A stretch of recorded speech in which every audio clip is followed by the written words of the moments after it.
Hello everyone and welcome back to the channel. Today what we have in front of us is a Volvo semi-truck VNL headlights, and what we're going to do is do a comparison between the halogen bulbs that come inside the headlight.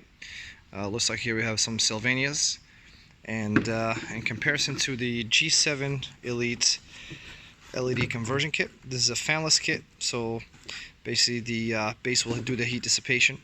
LED driver, plug and play 977 plug, low beam and high beam functions.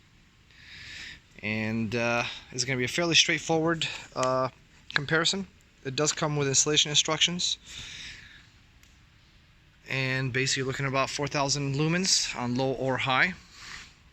We already have one of the halogens installed here, as you can see, and we already have the G7 9007 installed here. We're going to go ahead and close the door and dim the lights down and essentially give you guys a comparison side by side. Alright, so we have the door closed, a little bit of lights off, so we'll go ahead and turn on the test case here and we're going to do a comparison. Let me just shut them both off for now, and let's see here.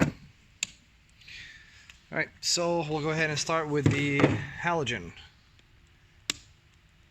There you go. This is basically the driver's side headlight, as you can see here. And we'll go ahead and turn that off, and we'll go ahead and turn on the low beam on the G7. And what this will allow you also is you can actually change the beam pattern by moving the bulb around, and as you can see, you can hear it click as the bearing essentially locks into place. So as you can see there, as I'm turning it, if the beam pattern doesn't look correct when you first install it, you can basically just change it until you get the correct beam pattern. Now, if you want to do a comparison, let's say with the halogen, we'll go ahead and turn on the halogen. There's the halogen, and there's the LED. Turn off the LED, turn it on. There's basically the difference that you're seeing. The difference between the halogen and the LED. Thanks for watching.